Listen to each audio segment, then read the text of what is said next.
Welcome, everyone, to the Pint and Click podcast. My name is Caleb. And my name is Greg.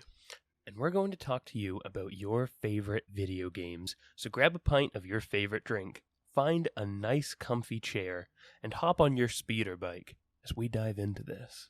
Caleb, Baker's Dozen. It is episode 16, Baker's Dozen. 4 months of Baker's Dozen. Four Baker's Dozens. Four right Baker's there. Dozens. All four of them. Caleb, if you'd told me we'd ever get to episode 16, I'd have said, who cares? No. Oh, yeah, that too. That too. Greg, I just want to share a little bit of trivia I found. Okay. Wait, would you say it's trivia time? Not quite. Okay. It's pursuit of knowledge time, perhaps. Ooh, I like it. Nice. This is now a learning podcast. I'm scratching my chin with my elbow on my knee. Nice. So when I was coming up with the little intro tag here, because we like to keep it fresh, we like to change it each episode. Keep it Gucci, as the kids say. Keep it Gucci, as the kids say. As I was looking for one, I wanted to do speeder bike. And as a reference to Star Wars, and I couldn't think of what the name was for it, and for some reason I had thought that it was like a well-known Star Wars name of like what the speeder bikes are actually called. It is not, Greg. It is not. Interesting. The speeder bikes from episode 6, the like the whole Luke and Leia speeder bike chase. Yeah, sure. Those bikes are Aerotech 74Zs. Not at all what I thought they were called. Didn't know what they were called, honestly. But my chance at throwing in something, with a little nod to Star Wars and actually using the right terms, not happening today. So you're not talking about the Imperial 74Z speeder bike? Well, it's the Aerotech 74 speeder bike. Okay. Thank you very much. So you're not talking about the Underker class jump speeder, which the Jedi used, and was popular with civilians. What is happening? Did you turn into a Star Wars savant on me, Greg? What is going on? And if you're in the market for a civilian speeder bike, of course everyone knows you can go to the Jobin T85 speeder bike. Wow. That one was actually also used by Kanan Jarrus. Okay. Back in the time of the Clone Wars, they used a CK6 swoop bike, which was actually only used in cold climates, it turns out. Oh my god. Talking about swoop bikes on here. Wow, what a time. I know, it's not exactly a speeder bike, but the cold climate kind of, you need something that's a little more sturdy. And with that, we'll get into our first topic. You're trying to stop me from going into more speeder bike knowledge from the Wikipedia. Greg, your brain can only get so big. So, Greg, I've been playing a funny little game here, okay? With my heart? With your heart. Mm-hmm. I've been playing a game here, and I want to tell you all of the things that the game is, because believe it or not, it's more than you'd think. Mm-hmm. Now, I've been playing a fun little game called Persona 5. And if you're unaware of what that game is, it is a social sim, an RPG, a dungeon crawler, a turn-based combat, time management, mini-game packed experience. It is all of those things. It's honestly whatever you want it to be sometimes. I've never played a game like this. It's kind of breaking genres for me, and it's making me like turn-based combat and just a whole lot of other things I didn't think I'd like. Now, Greg, I'm going to venture a guess here and say you haven't played Persona 5. Is that right? I have not played a lot of Persona 5. Oh, but you have dabbled. I dabbled in my college years. Okay. Dabbling in some Persona. My problem with the game was that it was a talking simulator, if you will. Yeah, there's a lot of talking. So heavy on cutscenes. I'm just such a bored boy. I got the attention span of a TikTok boy. So I do actually feel you there. And I think that's probably one of my only negatives I have so far is that there's so many cutscenes. The beautiful thing, though, I've come to realize from I'm about 22 hours into the game now. Caleb, you only have 150 more. Is that how long it is? It's super long. I don't know an exact number. I can look it up real quick. Well, honestly, I'm kind of glad though. I don't want it to be over yet. But I'm 22 hours into the game, and I can definitely tell you, you learn what cutscenes are going to be important and what cutscenes aren't very quickly. So like I've gotten to a point where like yeah, I'll skip a whole boatload of dialogue and I'll still understand everything that's happening. But yeah, so just to touch on some key points and just overall what the game is. You play as a character codenamed Joker, and you get to name your character and stuff. And it's kind of a high school life sim while also being a superhero turn-based combat game. You collect these things called personas, which are kind of like Pokemon almost. You collect them, you can fuse them together, which is like the equivalent of like evolving them in Pokemon. And it's actually really cool though, because each new creation is something different. So like if you fuse two personas together, there's a good chance they're going to give you something completely different than what you've already seen. Which is it's just cool. There's a lot of variety in what kind of personas you can have and how you can use them. So yeah, the persona collecting and fusing is super fun. And yeah, it reminds me of the best parts of Pokemon for me. Some other things I like about it. So I've said that it's a turn-based combat game, and I briefly mentioned dungeon crawler, which it kind of is. You get when you're not doing your social sim parts of the game, you get thrown into a little map, almost man, what's the game called? I want to say it's almost like the Dynasty Warriors games, or just the Warriors games in general. Because I've never played Dynasty Warriors, but I played like Pirate Warriors, One Piece Pirate Warriors, and then the Fire Emblem, whatever it was, Three Hopes or something, which was just a Warriors game. But you get thrown into like a Warriors kind of map almost, except there's a little more detail and stuff to do in it than the Warriors maps themselves. But you're kind of going around and you're trying to find the route from point A to point B. Point B being a treasure that you have to steal. So you go around this map, and there's enemies that kind of wander the map, and if you see them and they see you, you'll engage in a fight. Then that launches the turn-based combat. So the turn-based combat is actually pretty fun. I've never been a huge fan of turn-based combat. In fact, I hate it most times. But in this game, I'm actually liking it a lot because you have a bunch of different powers and different styles, I guess, of fighting. So you have your normal basic attack, and then you have a guard option. So if enemies are charging up a move or something and you don't want to take as much damage, you can have your character and your other character's guard. You have your persona, which, again, kind of acts like a Pokemon. It gives you a whole new list of special magic attacks, which some will take SP from you, which is like your magic, or some will take HP from you, and they'll damage you a little bit, but deal more damage to an enemy. So there's different things to kind of focus on. There's guns that can be used in the fight, which, as you get further in the game, I feel become more for like knocking down flying enemies than actual damage use. But early in the game, I would take on whole enemies with just the guns, and it was super fun. So yeah, there's a lot of different actions you can do in combat that keeps it feeling somewhat refreshed. And if you don't like combat and you don't want to do combat, stealth is also an option, which is really cool. Every single map offers some kind of way to sneak around enemies. You can hide behind objects. There's also different items you can get, like smoke bombs and stuff, to flee from combat if you get put into a situation.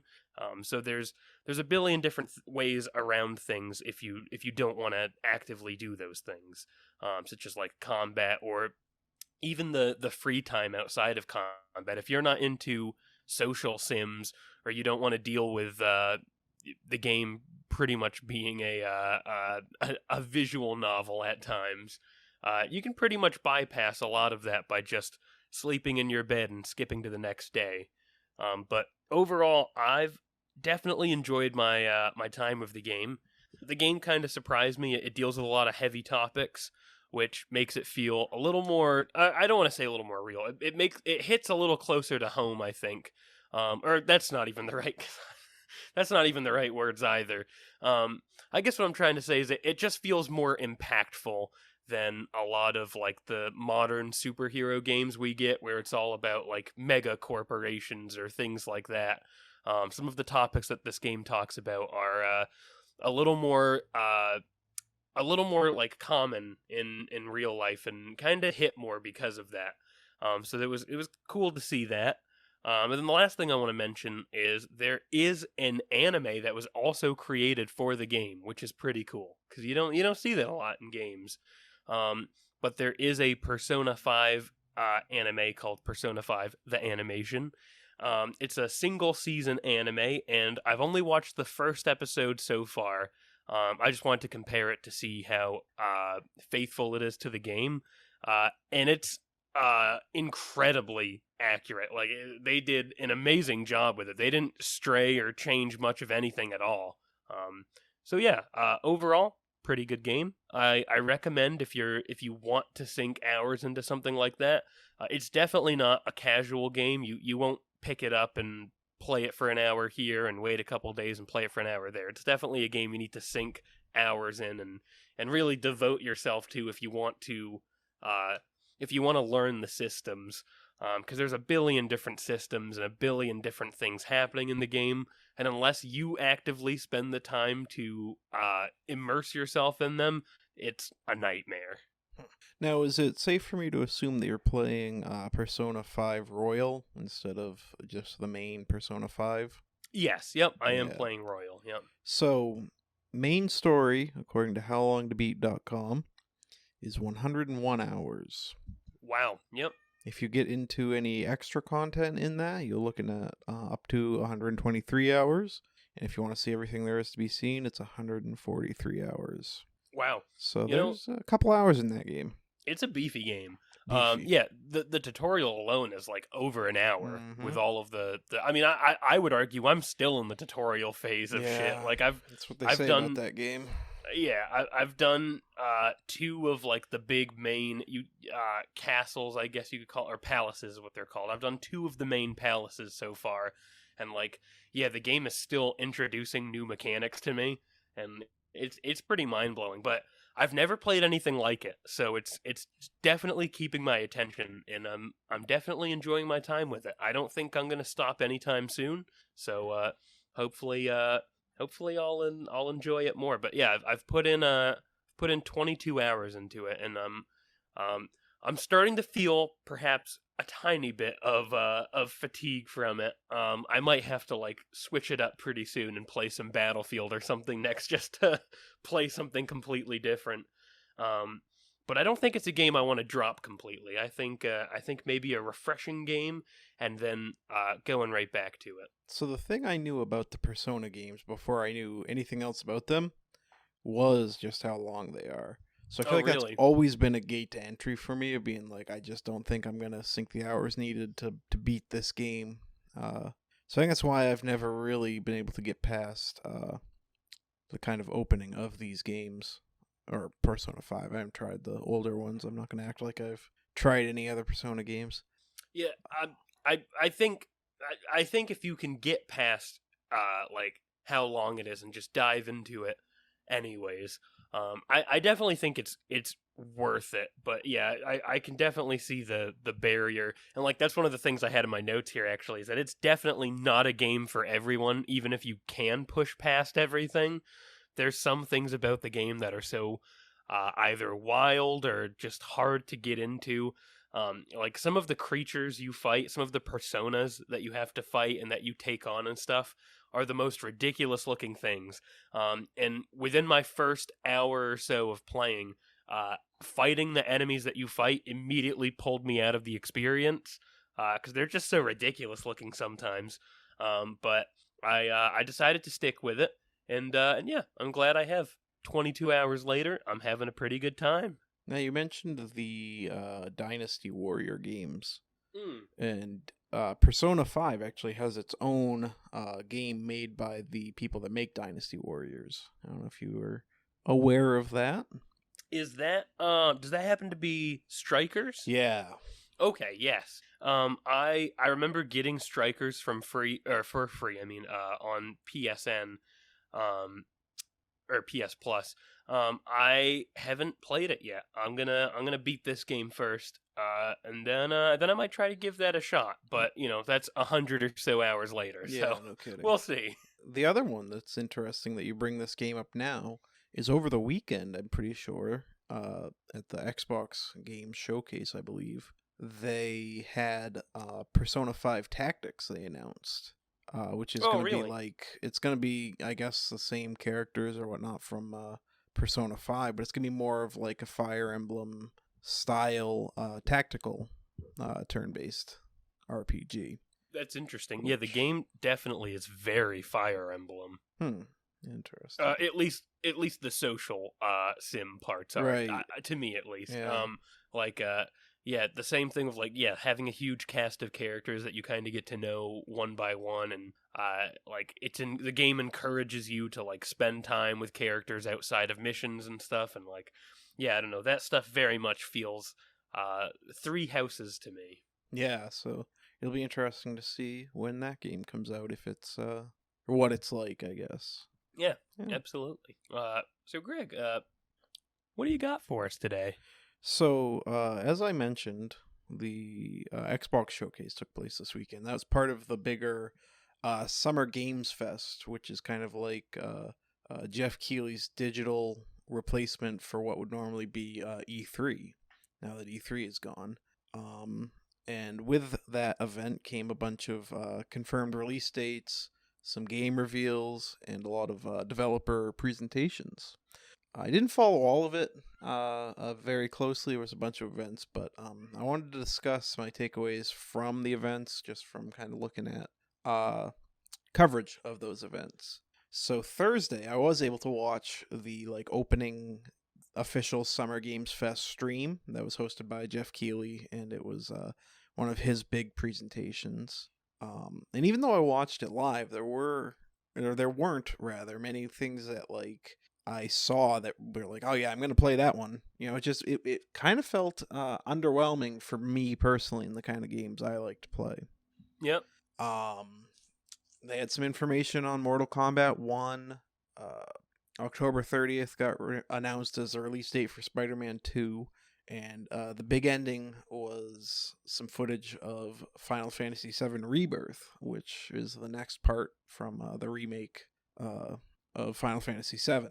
The only two games that really kind of I had any interest in from this presentation was, first of all, Baldur's Gate 3, but it wasn't a super information packed trailer. I thought it was kind of just it didn't show me anything that made me any more excited about Baldur's Gate 3. That's a game that I'll probably check out at some point down the line. Yep. But the one that really interested me was a game called Sandland, which is Akira Toriyama's new video game, and I guess it's an adaptation of an old manga that he did back in 2000. Interesting. But it looks cool. It kind of looks like a Borderlands style Dragon Quest game. It's supposed to be an Unreal Engine 5, which is a lot of the stuff in the trailer looked really, really well lit and whatnot. Kind of what you would consider to be modern now, I guess, as far as the next generation console leap. Yep. And there was other stuff from the Summer Games Fest, but nothing that I really that really stuck with me, I guess. So then that brings us to the indie-driven event, which is Day of the Devs, and that presentation featured a prequel to Hyper Light Drifter called Hyper Light Breaker. It's not a game I ever got into, but I know Hyper Light Drifter is a huge deal for a lot of people, so I'm sure I'm sure some people are interested in that. The big game that I am interested from this presentation is a game called Mars First Logistics. It's this vehicle building kind of physics game where you have to complete these deliveries with these vehicles that you build. Unfortunately, there is no Norman Reedus in this game. I was just going to ask if there was a Norman Reedus carrying a baby. No, it still looks like a cool game despite that. Well, Yeah. that's good. Another one that was kind of interesting that I'll be keeping an eye on from the Day of the Devs presentation is Salt Sea Chronicles is the name of the game. Is Norman Reedus in it? I don't think so. Oh, okay. Norman's been real hard to get ever since Kojima kind of got him under his wing. I really wish that like just a small indie team had gotten Norman Reedus. That'd be very. They put him in like the most like 2D game possible. Doesn't look anything like actual life Norman Reedus. Yeah, well, let's start bringing in. What about the guy that played Rick? What's his name? Andrew Lincoln. Yeah, that sounds Is that it? Let's right. start bringing him into games. I think it was actually that would be Abraham Lincoln. Well, I don't think it was that one. Abraham, from The Walking Dead. Yeah, God, is that a character? Yeah, Abraham. Oh wow, I was going for. Isn't that one of the characters in the Whale book? The book about Moby Dick. I couldn't think of the name of Moby Dick for a minute. I could be. It could Ishmael. Be. Yeah, that's one of them for sure. I got nothing. That's all I got. So Salt Sea Chronicles is one part cozy game, and it seems like the other part narrative adventure game. I'm not entirely sure if it's going to be my jam, but I'm going to keep it on my radar because it seems like it could kind of be at the sweet spot between Stardew Valley and Oxenfree, which are two games that I've really enjoyed. Oh, that would be super interesting. Yeah, I mean, it's not so much farm simulator as Stardew, but it is like got that kind of cozy, go around, do stuff atmosphere, it seems like. Well, hey, Greg, farming is my least favorite part of Stardew Valley. Caleb, who installs all of the tractor mods. No, I'm a jam man myself. You do love your jams. I make all of the jams. Mm-hmm. Which is also true about your music career. Making the jams. Caleb is on to the Xbox Games Showcase now. Nice. This event was an hour talking about Xbox games, or just games that Xbox could bring into their umbrella, and an hour talking specifically about Starfield. Oh. And I only caught the highlights of this one through Polygon's website about like where they kind of posted all of the write-ups of what we saw at this event and the accompanying trailers. But I did kind of comb through that for what was of interest to me. And I will say, from the announcements that I saw, this is the kind of event that I've wanted from Xbox for a few years now. Owning an Xbox has been like being a captive in many ways, where you have this box, but there are just no games for it. You watch PlayStation get their Horizons and their Spidey Mans and all those, and then Xbox just gives you nothing. Yep. It's a bummer. So it really felt like this showcase was an indication that there are finally some like great Xbox games on the Forza Horizon. Get it? The Horizon, the Forza Horizon. Nice. Yes. We got him. That's a wrap. That's a wrap. Close it down. First off was the Fable trailer. It was nothing more than like a glorified, like, hey, remember, we're still making this game kind of trailer.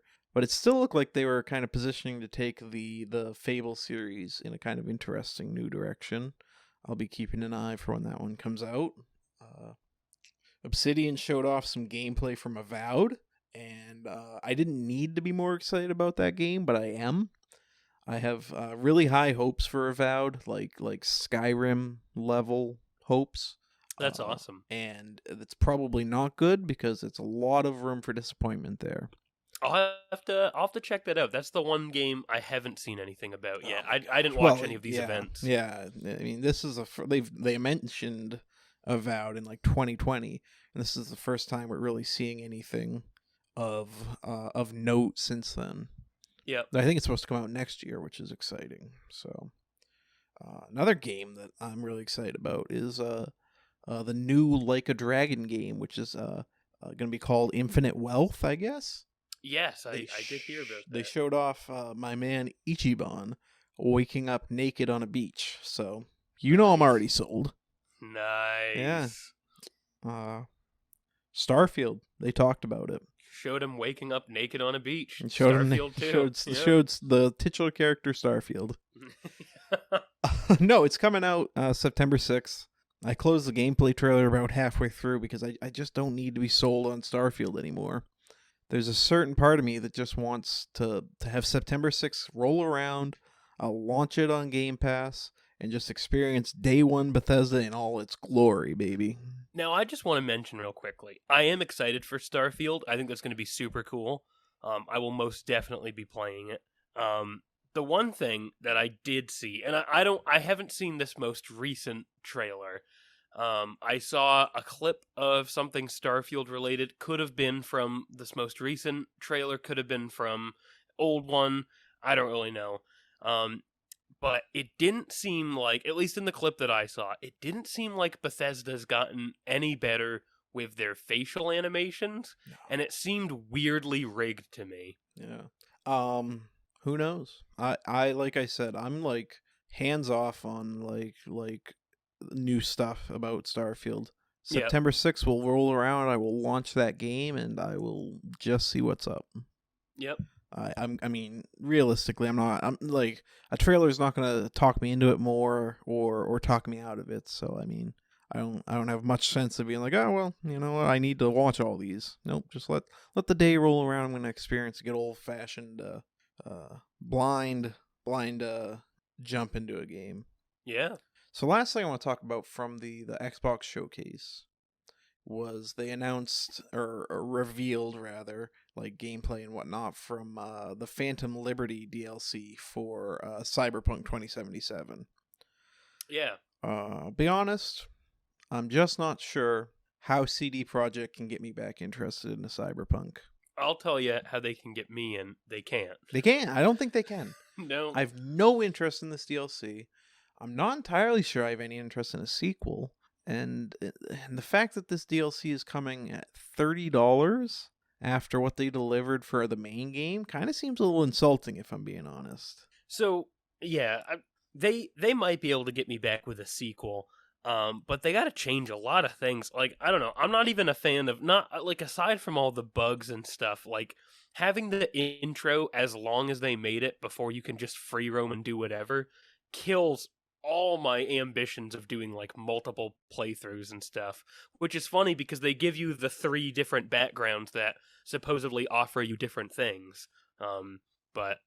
Yeah, I don't know. I have no ambition to go back and do a ton of playthroughs when the whole intro is so long, and like even to this day I still feel like it's a pretty buggy mess. Yeah, but absolutely. And even when it's good or working rather, I don't necessarily think it's good. Yeah, and I have all the respect in the world for CD Projekt Red. Yeah. I like The Witcher 3 is absolutely one of my favorite games of all time. They did so much good with that. It's just, yeah, it's disappointing that Cyberpunk seems like a game series that, or a game right now could be game series if they make more. But they've confirmed like they are. Oh, have they really? Oh, okay, yeah. well, in that case, game series. Yeah, well, yeah, I'm not sure. It seems like it's a game series that can't be saved, which is just a bummer. I think the world they have is good on the surface of the concept of it, you know? Yep. I just don't think they executed driving well. I don't think they executed the menus in that game well. I don't think they executed shooting. Most of the gameplay of that game just does not feel good. Yeah, and I don't know, there's a lot of the game that feels kind of like shallow. Like doing the companion missions and stuff didn't really feel that rewarding at the end of it. Right, It just ended, and that was that, and like you never really talk about it again. Yeah, no, absolutely. The only thing Cyberpunk has going for it, as far as, at least from, in my opinion, in my interest of the game, is that I think the concept for the world is super interesting and cool. Nothing from Cyberpunk 2077 really hooked me other than the concept. Yeah. So Well, and I remember before it came out, like, I mean, I'm pretty sure everybody knows about, like, the insane level of hype it had now. But, like, I remember all of my friends talking about it and, like, talking about all of the things about just the game world itself that was going to be so cool and interesting to see. And yeah, it's just and to some degree, there were things in the game world that were kind of interesting, but yeah, I just don't feel like anything was executed in too good of a way, I guess, for me to really want to continue playing it. yeah, it'll be more Witcher for me than Cyberpunk. I definitely would be more interested to get more Witcher content before we get any more Cyberpunk Yeah, games. absolutely. So, lastly, Monday, which is the day we record this, there was a Ubisoft Connect event. And again, I was not able to catch this live, so I'm just going off of this time Eurogamer's write-up in the trailers. But the first game that caught my interest was the Prince of Persia game called The Lost Crown.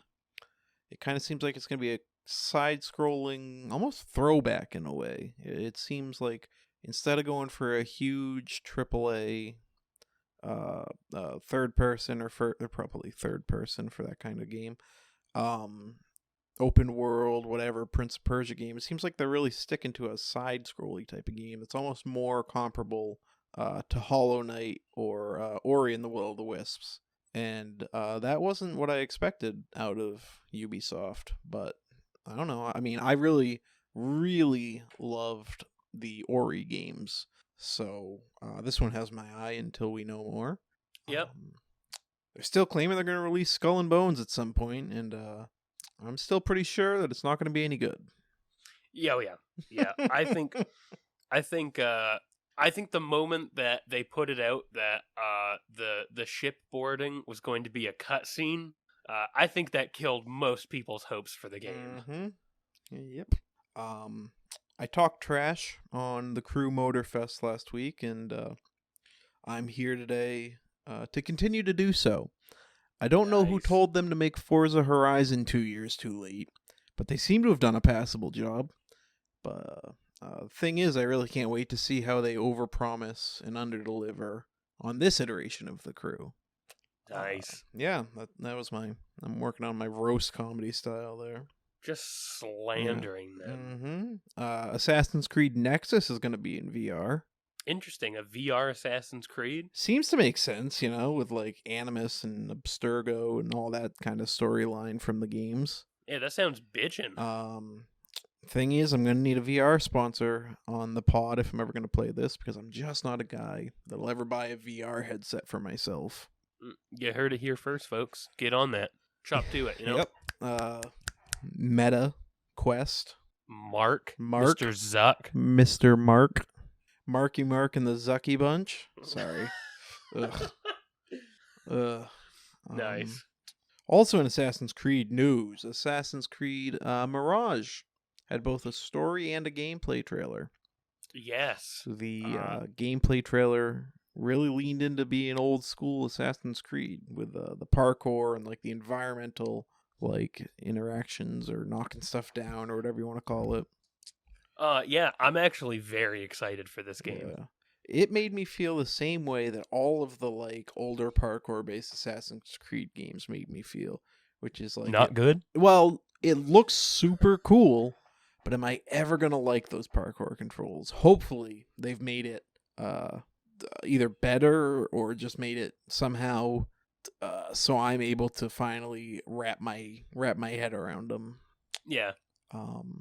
Last thing they showed at the Ubisoft Connect, or at least in the article that I read through. Holy cow, words are failing me.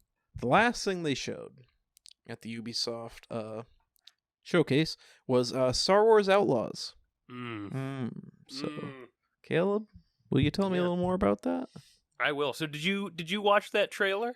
I watched a little bit of it. I didn't watch all of it, but okay, that's tell all me right. more, good sir. So what I want to do here is I want to take a deep dive into the trailer and just kind of talk about the things I noticed, the things And I should point out too, like I'm a very big Star Wars fan. I know some weird Star Wars trivia, but I'm not like Me too, the Caleb. I think I biggest. proved that at the beginning of the episode. Yeah, yeah.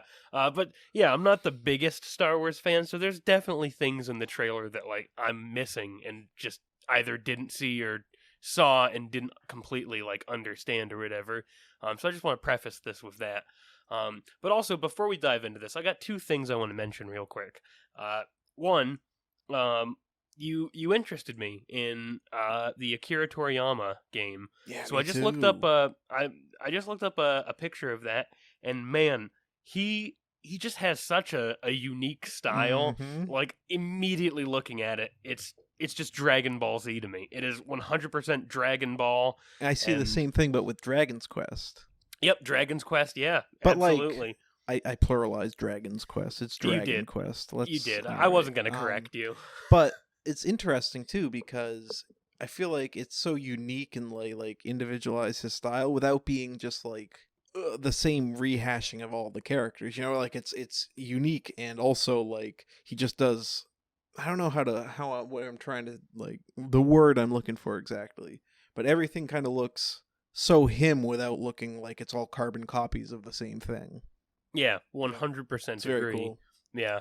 And then the last thing I want to mention before we do this little deep dive into Star Wars, um, I'm having a celebratory beer for this game because I'm so excited about this trailer I watched. Star Wars Outlaws looks very good to me so far. So Greg, I just thought I'd share a little something. You actually were over at my place not too long ago, and you had one of these with me. I'm having a Shipyard Summer Ale. Summer Ale. I wrote a little theme song. There you for go. him. He wrote a little theme song. Greg, what did you think of the Shipyard Summer Ale? Caleb, I thought it was a bog standard beer. And I don't say that That's- negatively. I don't it's not I'm Yeah. not saying it to knock it. I'm just saying that like as far as beers go, it is when you think of a beer in your head, you think of a Shipyard Summer Ale. Yep. I tell you what, I think I'm just a Shipyard fan in general, because Pumpkinhead will forever be my very favorite. So good. So good. So diving into this Star Wars, the first thing I want to mention, and like I don't know, I just think it's cool to see because I feel like this is something that we either get in weird ways or we don't get at all. But I think it's super cool to see a new game come out with a female lead. I feel like I feel like lately when I play a game and the main character is a female, not saying it's, that's what does it. Let me clarify that. No, I feel like lately a lot of the games that have been coming out with female leads just haven't been good games on their own. Caleb hates women confirmed. Yeah. No, so it's just cool to see a Star Wars game coming out like this. Like the last time they did this with a Star Wars game was the Battlefront 2 campaign with Aiden, who nothing against the character.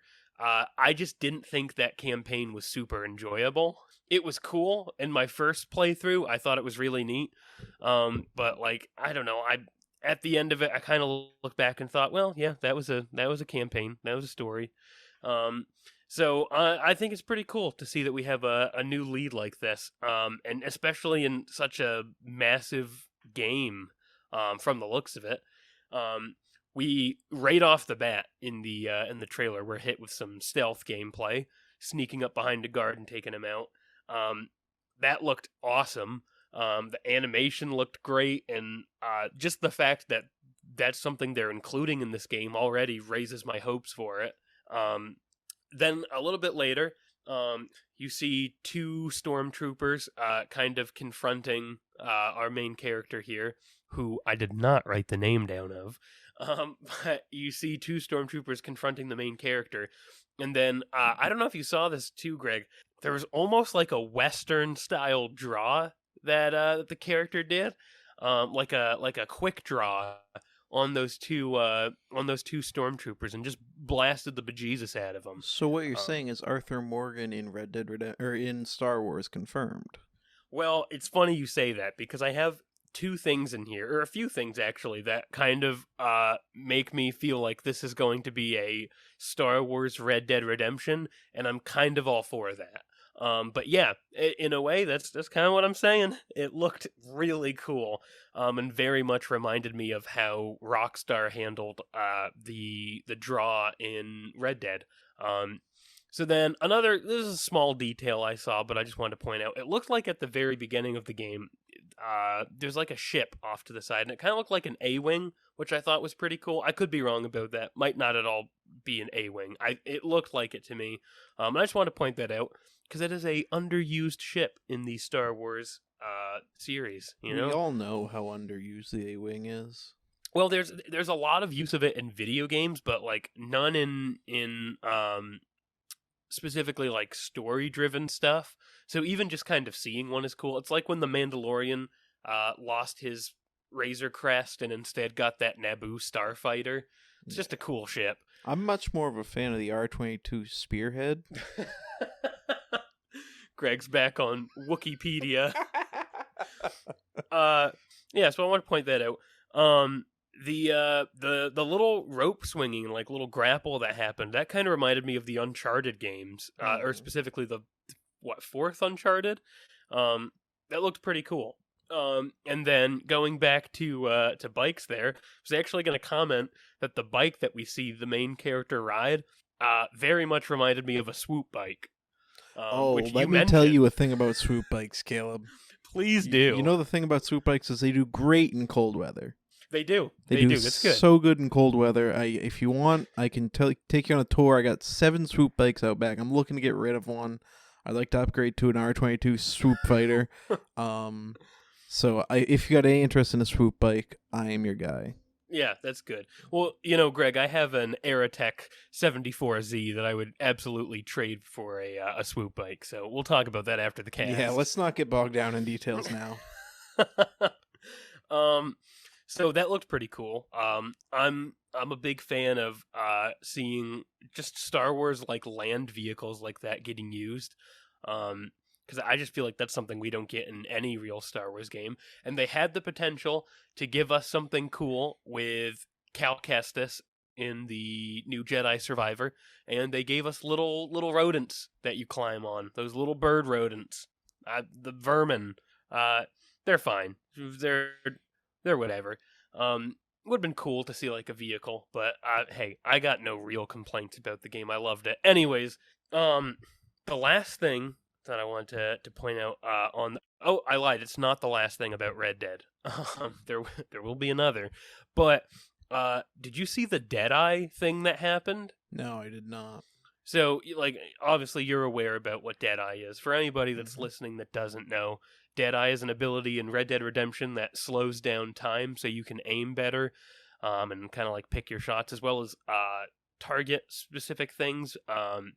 And in this Star Wars Outlaw trailer, we saw during a little swoop bike chase, if you will, we saw the main character use an almost Deadeye ability to slow down time and kind of highlight 2 different targets, and then just like in Red Dead, time resumed normal speed, and our main character blasts the 2 targets, and it just looked very good.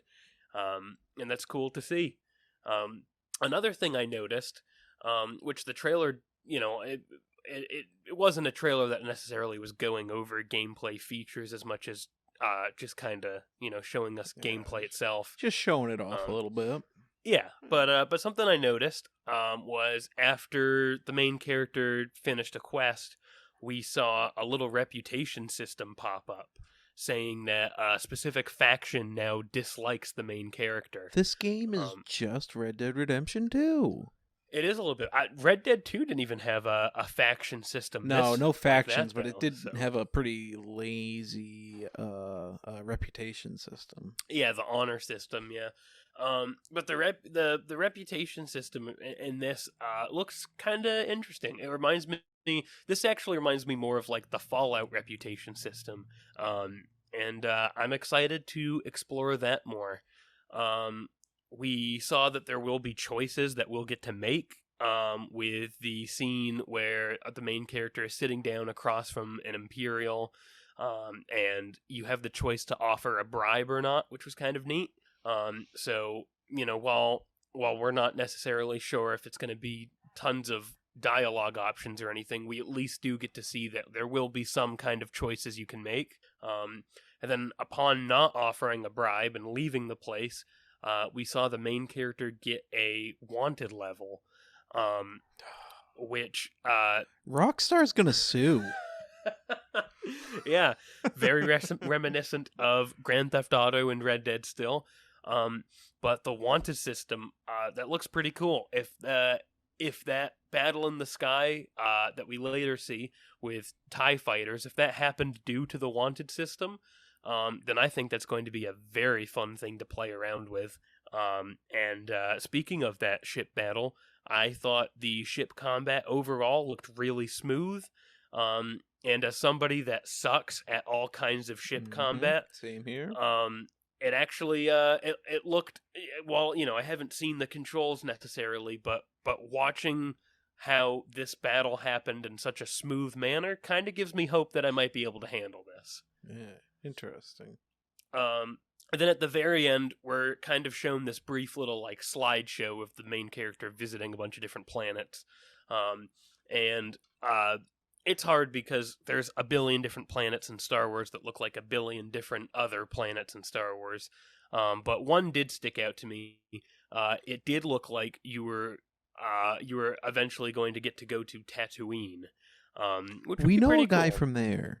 Hey, we know, Greg. We know a couple guys from there. We know a couple of them. My gosh. And I think that's a half and half thing. I think some people like seeing new Star Wars locations more than seeing old ones.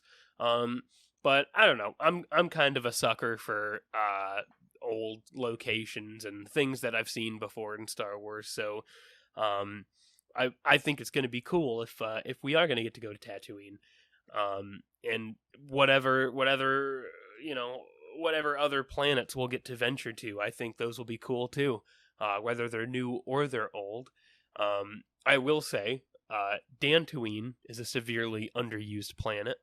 It's like Tatooine, but instead of deserts, it's like grasslands and jungles and such. So that would be, yeah. I do like the name alone, even. Dantooine. Yeah.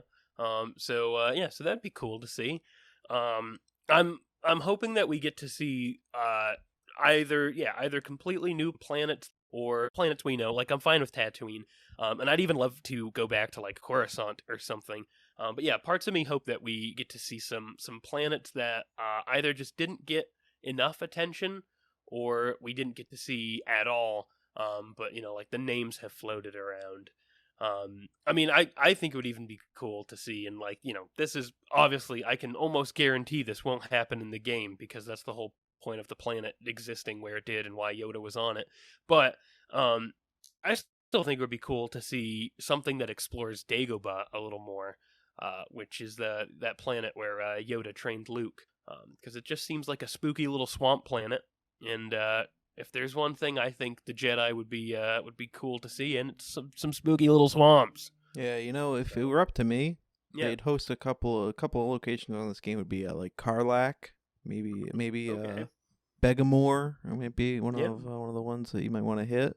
Yeah. But if Oh wait, Greg, scroll down a little bit further in Wikipedia. if I could have one place. One place in the games in the universe that I would like to explore in game, Yeah, it would definitely be Subterral. Okay. What's that planet like, Greg? Well, Caleb, you want to know about Subterral? Yeah. I can tell you about Subterral.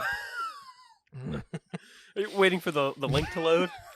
The Subterral, it was a planet located beyond the galaxy's outer rim territories. Oh yeah. So I hope this game is set before the Clone Wars, because that's actually during the Clone Wars is when Subterral. I can tell you, it's most definitely not. But in fact, we did see stormtroopers in the cutscene, which implies it's during the Galactic Civil War. Of course, as we all which know, the Clone Wars was before that. It was indeed, yep. And then before that, we had the High Republic and the Mandalorian of course, Wars. the High Republic. Yeah. There are knights from that, right? There are Knights of the High Republic, yeah. Yeah. So what I'm trying to tell you is I'm basically an encyclopedia of Star Wars knowledge. Yeah, that's good. Yeah, the last thing to say about the game, I'm bummed out that it's not coming out till 2024. But hey, I'm willing to wait if that means we get a pretty good Star Wars game. And I do think it's funny because I when I watched the trailer, I watched it on YouTube, and the top comment was somebody saying that the game looks so good, it's really hard to believe that it's being made by Ubisoft. So roasted. Yeah. Now, Caleb, can I tell you? Yeah. You might have talked me into this game. I'm very excited for it. Going into it, seeing that there's another Star Wars game coming out so soon after Jedi Survivor, my eyes kind of glazed over. Yep. I think in the past couple of years I've been suffering from what I would call Star Wars fatigue. Okay. Yep. With Andor and The Mandalorian and the new trilogy and the Book of Boba Fett. I don't even think I watched that one. They did the one with what's his name? Obi-Wan. Okay, I watched yeah. that one. I think the amount of Star Wars media that has been out there has surpassed my interest in Star Wars. So yeah, that's fair. Kind of think when I saw this game, I glossed over and was like, maybe I'll check it out down the line. But you've described some systems or what looks like what this game might be like that seem really cool. I'm hoping maybe when the time comes, I'll be ready to jump in and check it out. Yeah, and it's worth noting that like a big selling point that they've been saying about the game is that it's going to be the first Star Wars open world game, which obviously that's kind of a bullshit statement to make because we've had open world Star Wars games already. But I think what they're implying is that it's going to be the largest, at least. And maybe give us more freedom about how we go about the open world, such as like traveling to different planets, going to Hoth, and going to Hoth, just freezing, just dying in the cold. Caleb, that one came right out of the old Dome piece. Nice. Oh my God, he's learning. Nice. Cut it into a tauntaun and have some tauntaun soup. Yep, that is what happened. They put Luke in there. They put him in there. So rude. He didn't want to go in there. No. Ugh. He thought they smelled bad on the outside. Anyway. Now, talking about Star Wars games. Yeah. I picked up, thanks to the free games with gold on Xbox, recently I picked up a Star Wars Episode 1 Racer, I believe is the full title. Oh my God, yep. Now, Caleb. Yeah. This is not a bad racing game. No, Greg, can I tell you a little secret? Yeah. That's 1 out of 2 physical games I actually own for my N64. Dude, it's pretty fun. We'll have to hop on the N64 sometime with the old controllers and duke it out. I was really like, I loaded it up kind of expecting a pretty mediocre, dated racing game. Yep.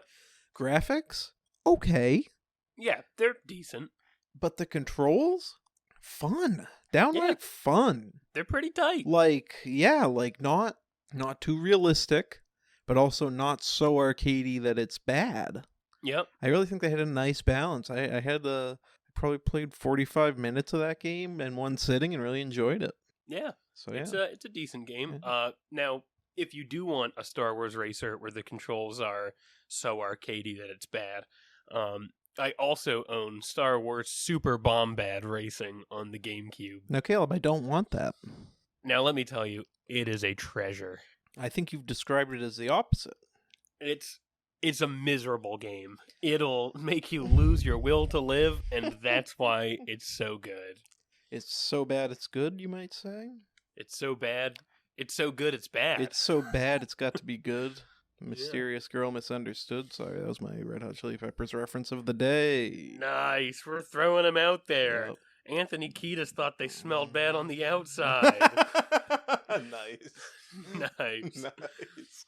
Nice. Yeah. Well, Caleb, I think the takeaway from this is that I can't believe Ubisoft is making a good-looking Star Wars game. Yeah. I think an even bigger takeaway is eat your vegetables. Eat your vegetables and say your prayers. Whoa. Mm-hmm. Oh no. That was Hulk Hogan. Oh, okay. No, his was vitamins, but yeah, same thing. Okay. Yeah. Now, Caleb, we're almost at an hour, so I'm gonna forego my planned second topic of the day Okay. in favor of a quick mention of something that's frustrated the crap out of me for a little while now. Yeah. I own a Steam Deck. I think you know that. Yep. I know Steam. you know that. Oh yeah. Here's the thing about the Steam Deck. The Steam Deck is good at one thing, and that is playing games on Steam. But that's not the only thing they advertise the Steam Deck as being able to do. You have desktop mode, and you're supposed to be able to download stuff, and it's basically like a handheld personal gaming computer in a lot of ways. Yeah. But doing anything on the Steam Deck that isn't playing Steam games is just the biggest pain in the ass. Yeah, it definitely seems like it would be. And it might just be, to some extent, that anything beyond just installing games is a pain in the ass. But there have been two things that I've wanted to do on the Steam Deck that are just the worst experience. And one of those things is emulators, legally. Yep. And the other is trying to play games from the Epic Game Store. So, Epic Game Store is theoretically easy enough. It's got the Heroic Game Launcher. So you should be able to just load that up, pop your games on there, and go. But you're running into the issue of having to deal with, like, wine installations and Proton installations, and it's just like, I got to the point where I got Death Stranded downloaded, because I got it for free through the Epic Game Store. And then I go to launch it, and the wine configure or whatever just takes forever and doesn't update. I'm just stuck there with nothing to do. I can't even close out of it. And it's like, it shouldn't be this hard. No. And then the other, with emulators, sorry, go on. Jump in there. Oh, no, I was going to say, like, that's, I think that's been my biggest reason for not getting a Steam Deck so far, is because, like, I know in theory you're supposed to be able to do other things on it, but I just can't help but feel like it's a lot like a Switch, where, like, in theory, you can do other things on it, but why? Like, is it going to be worth it because of the hassle you'll have to go through? Well, in one sense, it's a little easier because it is, you don't have to, like, jailbreak it or anything. Right. But, man, it's just like, ugh. Well, I even mean, like, using YouTube on the Switch is a pain. Oh, yeah, for sure. I get what you're saying. Yeah. But then with emulators, I've been trying, and I talked about it last week. I really want to play Wind Waker HD and the Twilight Princess HD from the Wii U. Yep. But I'm not paying for a Wii U. No. I'm not paying for that failed console. Mm-hmm. And, like, every other Wii U game has come into the Switch except for these two. Yeah. So I'm going to emulate them. And Nintendo, why not? come at me. Nintendo. Yeah. See Fight what I Greg. care. Fight him. Take him down. And a lot of emulating on the Steam Deck I've had success with like older games. But there's been an issue with the Wii U emulator, both in trying to decrypt games, because there was a level of encryption in the Wii U that they introduced. And also there was an issue with the emulator specifically not being able to locate games that are on the SD drive, the SD card rather. Yep. So it's just like every time I've thought I've gotten past a roadblock, I run into another one. Yeah. It shouldn't be this hard. No. It shouldn't be this hard. No. Let it be easy. That was my rant for the day. Steam, you made a good device, but just let me do illegal things on it. Steam, I want to use your device in a way that you don't want me to use it. Fix it, please. Let me. So, yeah. Anyway, I think we've done it. Yeah, we have done it. Yep. Cool. Nice. Cool. I was just bowing out, letting you see how long you'd go. Okay. Yeah. We'll keep that in. We'll keep that in. Yeah. Okay. Well, hey, thanks to all of the listeners here. we want more of you. We want more of you, we want everyone you know to be listening to our podcast. Yeah.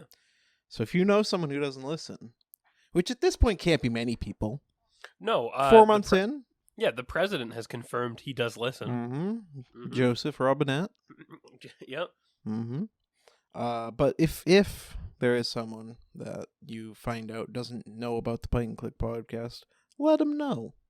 Say, hey, listen to episode 16. It was a real good one. Yeah. Maybe it wasn't. Or don't.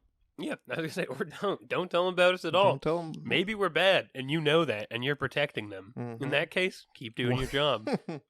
And if you like it, leave a review and rate it 5 stars and put a thumb in it. I mean, a thumb up it and a thumbs up it. And follow us on the platform you like.